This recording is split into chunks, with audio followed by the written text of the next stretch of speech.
Da sequência, a rodada de entrevistas com os candidatos do Pará ao Senado Federal. Todos os candidatos foram convidados para a reunião que aconteceu na Rádio CBN em 26 de agosto. Nesta reunião foram apresentadas as regras e realizado o sorteio, que definiu a ordem dessas entrevistas.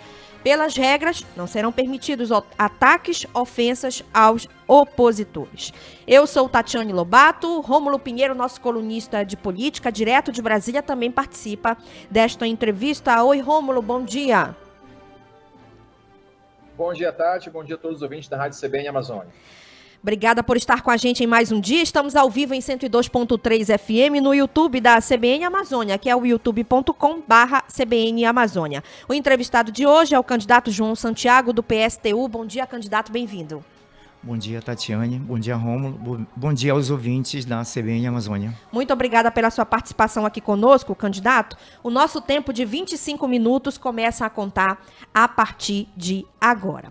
Bom, candidato, o senhor já se candidatou em um outro momento a deputado estadual por um outro partido, pelo PSOL. Agora almeja um outro cargo eletivo, senador da República.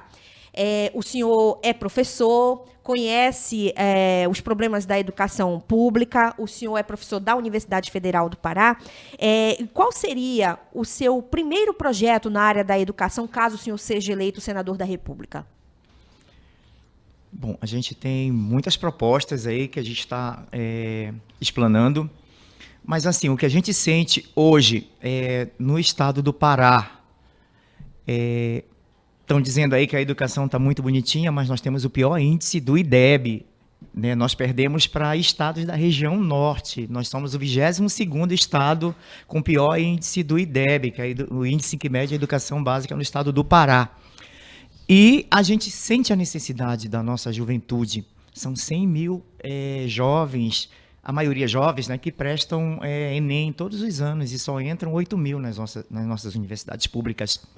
Então, nós estamos aí com a proposta de fazer com que a universidade pública ela tenha um acesso maior. Avançamos com as cotas, avançamos com as etnias, avançamos, né, com gêneros, mas a gente precisa avançar para que toda a nossa juventude possa entrar na universidade pública no estado do Pará e também avançar para a gente sair, né, da quase lanterna no índice do IDEB no estado do Pará. Candidato, mas qual seria esse avançar, né? Uma proposta mais concreta para o senhor apresentar aos eleitores. O que o senhor pretende apresentar em termos de projeto no Senado Federal e defender essas bandeiras no Senado Federal, caso o senhor seja eleito? Nós precisamos expandir mais a educação básica. Nós precisamos contratar professores, pagar melhores os professores, o piso salarial, que até agora não está sendo pago pelo atual governo. O Sindicato dos Professores tem feito essa luta, essa reclamação, e a gente quer, junto com o Sindicato dos Professores, junto com a comunidade, fazer essa expansão e fazer com que a gente volte a brilhar, né, com o índice da educação básica no estado do Pará. Rômulo. Candidato, bom dia. Bom dia. O senhor parte de um partido político que ainda não teve uma representação no Senado e seria a primeira a partir da sua eleição.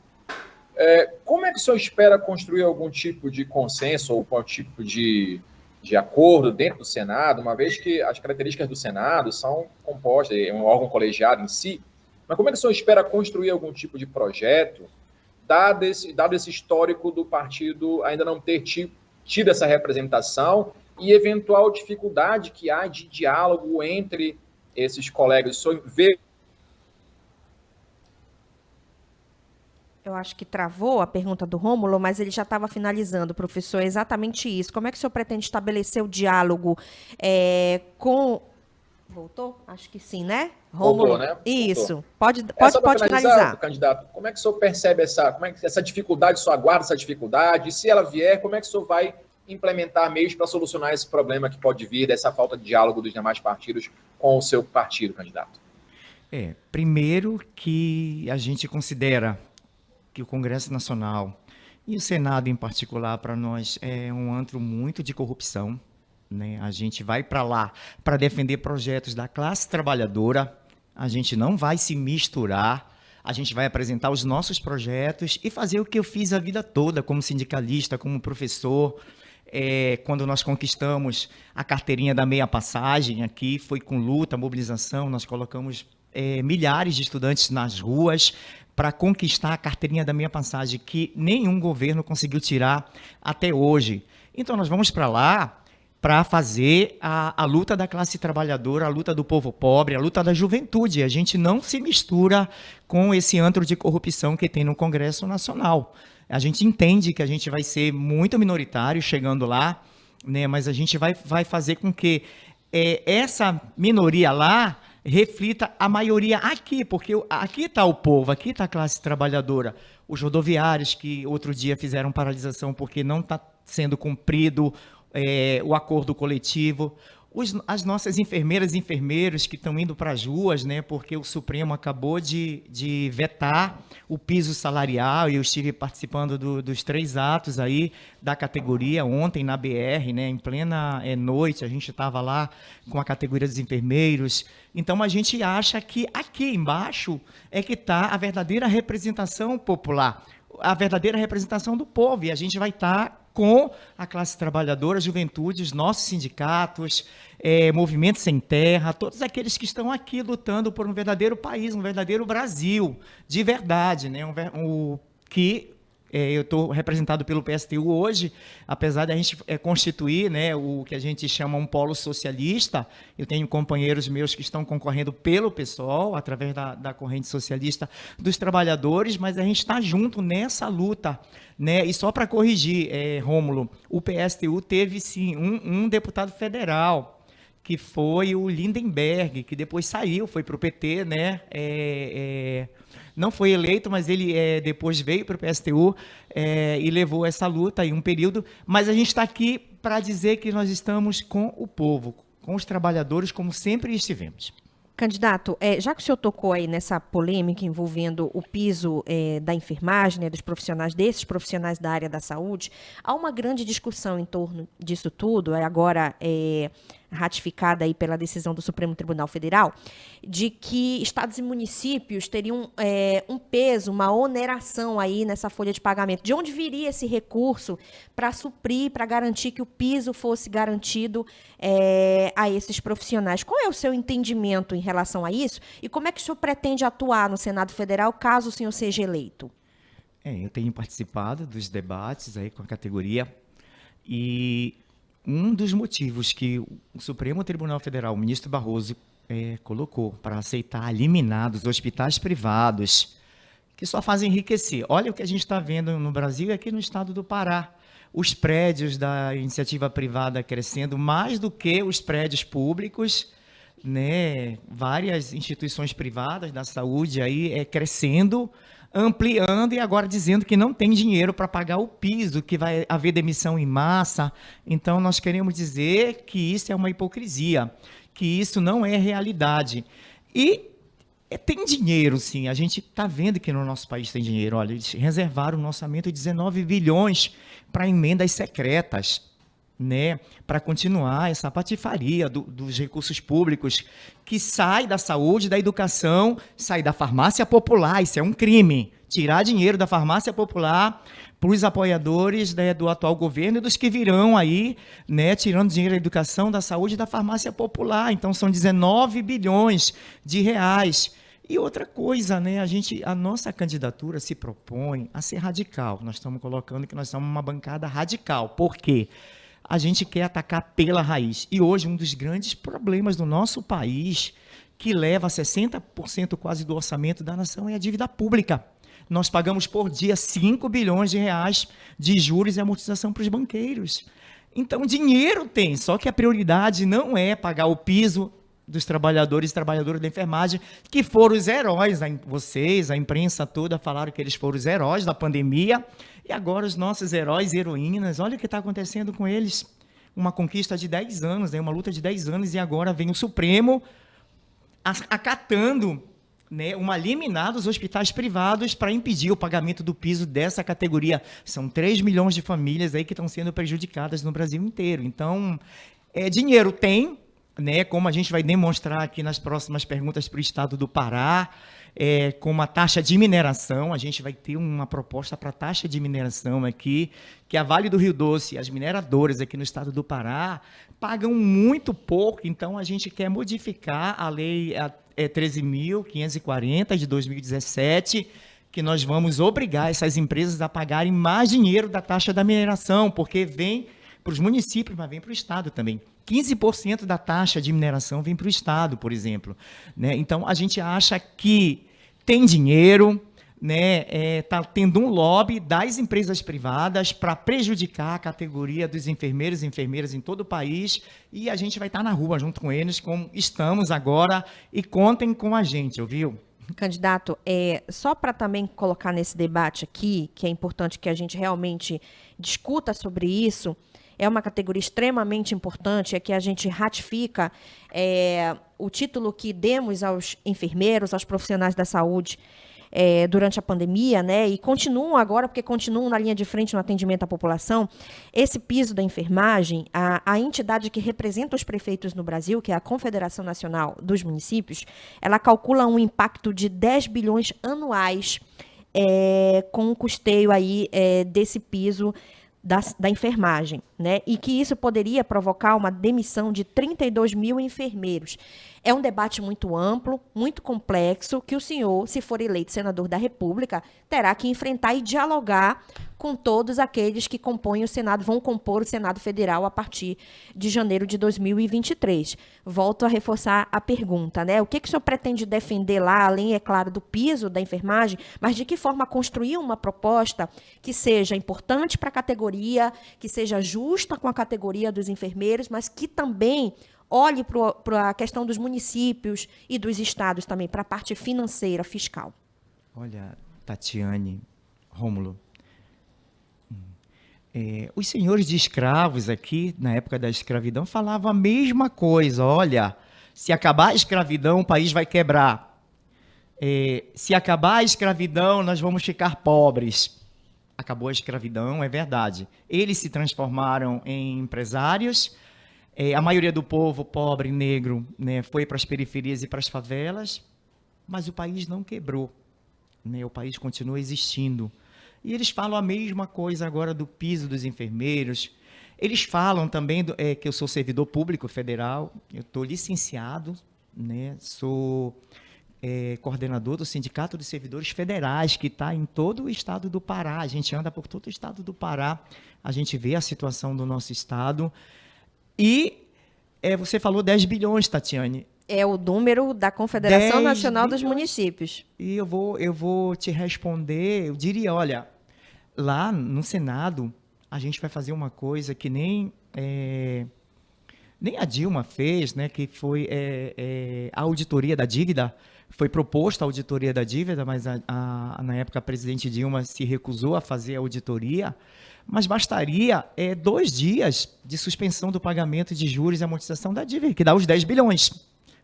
Né? Porque essa dívida pública que foi inventada, todo mundo sabe, né, que a nossa independência, a falsa independência, ela foi comprada por 2 bilhões de libras esterlinas de Portugal. Inglaterra emprestou e começou a nossa miséria do endividamento. Então, bastaria 2 dias aí para dar esses 10 bilhões, ou 3 dias, 15 bilhões, para dar o salário nosso dos servidores federais, bastaria 4 dias aí, que é o que a gente está reivindicando da inflação passada. Então, Tatiane, depende de quem você quer agradar nesse país. Nós queremos, os nossos interesses são da classe trabalhadora. Da enfermagem, do piso da enfermagem, dos servidores federais que estão há 5 anos com os salários congelados. São os servidores municipais hoje, que a maioria não consegue nem chegar ao salário mínimo. A gente ajudou a eleger o Edmilson e aí está faltando, né? Candidato, vamos seguir com a nossa linha lá, voltada para o Senado Federal. Chegamos a 13 minutos de entrevista. Rômulo, é com você. Candidato, só para reforçar aqui, quando eu falei a respeito da representatividade que o PSTU ainda não tinha, eu me referia só ao Senado, né? Que é exatamente o cargo que o senhor está concorrendo, né? Por isso que eu informei aquela questão do Senado. Mas ok. Candidato, vamos lá. Quando o senhor falou a respeito da questão, e eu vou voltar no piso da enfermagem, porque é um tema que é bastante relevante, o Supremo aqui em Brasília está decidindo isso nesse momento, Mas a pergunta que eu lhe faço é a seguinte: quando o senhor se manifestou a respeito disso, o senhor manifestou a respeito dos hospitais privados, e que ali o senhor informou que havia, na verdade, talvez uma questão de que os hospitais estariam lucrando, enfim, não querendo pagar os salários maiores. Mas, candidato, veja só, eu sei que o senhor sabe disso, que existe também uma rede hospitalar que é garantida pelo próprio Estado, como, por exemplo, das Santas Casas.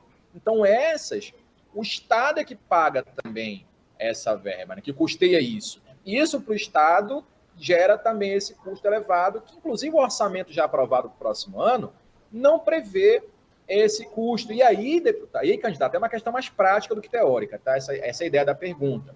Uma vez que o orçamento já está aprovado para o ano que vem, e se discute, hoje mesmo, o ministro Paulo Guedes está discutindo, de maneira talvez meio equivocada, a questão de desoneração da folha dos hospitais, desoneração de outros, de renúncias fiscais para poder suprir com esse encargo do piso da enfermagem, já prevendo eventual derrota no STF. Então, com o orçamento não prevendo essa possibilidade, com essa máquina pública aí que nós estamos vendo, para o ano que vem, independente de quem assuma, totalmente quebrada, como o senhor vai buscar efeitos práticos para reverter esse quadro de dano às contas públicas que a gente vê aqui no nosso país, dentro do Senado, candidato? Muito boa pergunta.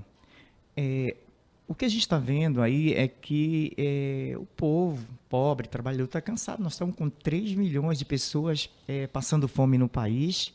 Aqui no estado do Pará, as estatísticas não são divulgadas, mas o IBGE está confirmando aí que nós estamos com 3 milhões de pessoas no Pará vivendo na extrema pobreza, ganhando R$ 125 por mês, que nem o Auxílio Brasil, alimentação, seja qual for, vai dar conta. A gente tem que fazer mudanças mais radicais. E eu já dei para vocês uma dica, né, do que vai ser o nosso mandato no Senado. Hoje, as mineradoras aqui no estado do Pará, que ganham bilhões só no ano passado, aqui em 2 municípios, Paraupebas e Canaã dos Carajás, que são as cidades mineradoras aqui, já dá 50% do orçamento hoje da Vale, não é nem Minas Gerais, é aqui no Pará, já está 51%. E pagam apenas 3,5% de taxa de mineração. A nossa proposta é chegar pelo menos a 10%, porque aí vai ter um dinheiro sobrando para deixar aqui no estado do Pará, para a gente fazer obras, para a gente dar o piso, né, da enfermagem estadual, para a gente fazer o hospital público ser público, porque hoje rola um esquema 3 aí por trás. Você constrói os prédios bonitinhos com dinheiro do povo, mas você contrata empresas privadas, organizações sociais, né, que fazem o manejo da corrupção, como a gente viu no Rio de Janeiro. Então, nós queremos que seja a saúde 100% pública, inclusive contratando enfermeiros, médicos por concurso público e não organizações sociais.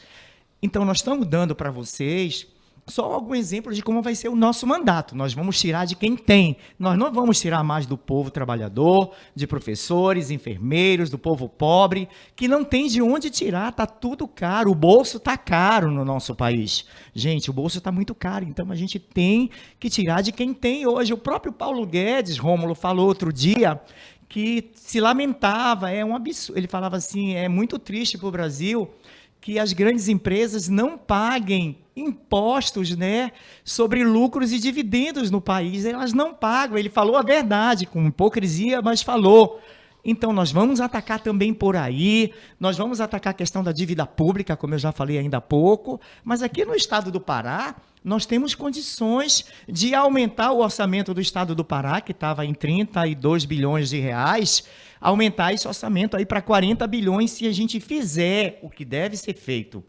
Porque a nossa candidatura não tem rabo preso com ninguém, nem com nenhuma família aqui do estado do Pará, nem Barbalho, nem Tucano, nem ninguém. Candidato, vamos seguir na nossa linha aqui, okay, de defender as suas propostas, por favor. Bom, candidato, aproveitando que o senhor falou aí em relação à parte econômica, há um tema que também ficou para 2023, que é a reforma tributária e a reforma administrativa, né? 2 reformas importantes que já vêm sendo discutidas há algum tempo no Brasil, mas que não avançaram em 2022 por conta desse calendário muito apertado, recesso, as campanhas eleitorais. E aí eu lhe pergunto, qual é a sua visão em relação a esses dois temas? Boa pergunta, Tatiane. Eu sou servidor público, eu já falei, sou sindicalista, sou licenciado, e a gente, desde setembro de 2019, quando soube da proposta de emenda constitucional do governo, da reforma administrativa, nós começamos a mobilizar os servidores a nível nacional. Né, na época da pandemia, a gente não podia colocar muita gente na rua, mas fizemos atos pequenos, fizemos carreatas, fizemos paralisações para engavetar a proposta de reforma administrativa, porque é um escândalo. Né? Além de acabar com a estabilidade no serviço público, e lembrem, quem foi que denunciou a corrupção da vacina no Congresso Nacional foi um servidor público de carreira, que tinha estabilidade. Imagine se acabar a estabilidade do servidor público nesse país. Quem é que vai fazer as denúncias? Quem é que vai tratar da coisa pública? Porque vai ser um apadrinhamento geral no serviço público. Você vai tirar, vai privatizar, vai terceirizar quase tudo, só vai deixar as carreiras típicas de Estado, que é a proposta do Paulo Guedes e do atual governo, e a gente vai ficar a ver navios. Então, nós estamos combatendo a reforma administrativa, fizemos muitos atos em aeroportos, em ruas, e para nossa felicidade, momentaneamente, a gente conseguiu tirar de cena, o governo não conseguiu colocar em votação. E a gente lamenta muito que o Lula tenha ido na Fiesp defender essa reforma administrativa. Ela vai voltar para a pauta em 2023. Ganhe quem ganhe. Quem entrar agora, os senadores que entrarem vão ter esse debate aí. E se a gente chegar lá no Senado, e espero que a gente chegue, a gente vai mobilizar os servidores públicos, a população que precisa dos serviços públicos para barrar essa reforma. Em relação à reforma tributária, uma outra pergunta que você fez... O senhor é totalmente contrário à reforma administrativa? Ou o senhor acha que ela precisa acontecer mais ponderando aí os direitos dos servidores públicos? Enfim. Se fosse uma reforma para acabar com privilégios, né, porque juiz nesse país está ganhando 39 mil, fora os outros penduricalhos, que chega a 100 mil, e o servidor público de carreira, com 30 anos, não chega na média de 5 mil reais, se fosse para acabar com os privilégios, como o Paulo Guedes falou, né, até que a gente ia fazer mobilização, mas não, é para atacar aqueles no serviço público, né, que estão aí combatendo a pandemia, que estão combatendo grande parte da corrupção, os nossos companheiros do IBAMA, que estão aí combatendo os garimpos ilegais, a grilagem de terras ilegais no nosso estado e no nosso país. Nós temos hoje 60 companheiros, servidores do IBAMA, que estão com processo administrativo porque estão fazendo o seu trabalho, que é destruir o trator, destruir a balsa ilegal, porque não tem como levar no colo, não tem como levar na cabeça uma balsa daquela, um trator daquele, a legislação protege, mas hoje o IBAMA, o INCRA e a FUNAI estão militarizados, então nós queremos desmilitarizar os órgãos públicos para que os nossos servidores possam trabalhar, possam fazer o seu serviço. E a reforma administrativa vem contra tudo isso. Então, nós estamos, inclusive, propondo, Tatiane, a Lei Bruno Pereira, em homenagem ao nosso servidor de carreira da FUNAI, que foi brutalmente assassinado no Vale do Javari. Ali, todo mundo conhece, né, a brutalidade que foi a morte do Bruno e do Dom Philips. É uma lei que a gente vai propor lá de valorização do serviço público e de combate ao assédio moral, que você não pode fazer o seu trabalho porque você tem um PAD, um processo administrativo nas suas costas. Por isso, companheiros do IBAMA, do ICMBio, do INCRA e da FUNAI, nós estaremos aí nessa luta com vocês.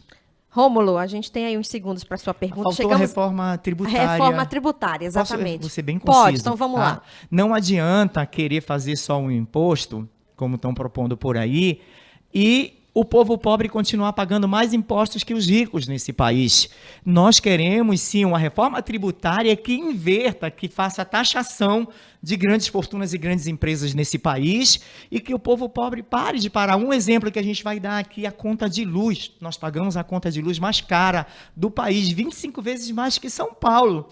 Nós temos 2 grandes hidrelétricas, ainda tem uma lá em Santarém, na Curuá, e a gente paga a conta de luz mais cara. Na nossa proposta, nós estamos colocando que os trabalhadores, a classe trabalhadora, o povo pobre, não pague ICMS na conta de luz e que a antiga CELPA, que hoje é equatorial, volte a ser estatal.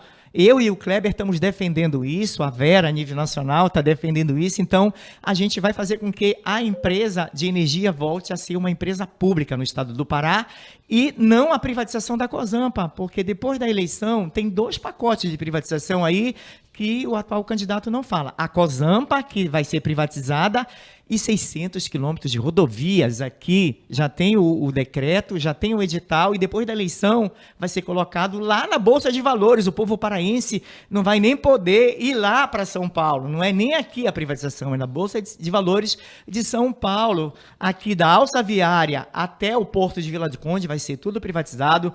Cuidado, caminhoneiros. Cuidado, trabalhadores da Albras, aí da Hidro, vocês vão pagar R$ 7,00 de pedágio no início, nessa proposta de privatização do atual governador, que está para ser reeleito aí. Então, a gente está nessa luta aí contra tudo isso, tá? Não adianta colocar só um imposto se os pobres continuam pagando mais impostos que os ricos nesse país. Bom, candidato, 24 minutos e 52 segundos, alguns segundinhos só para o senhor se despedir aí, suas considerações finais.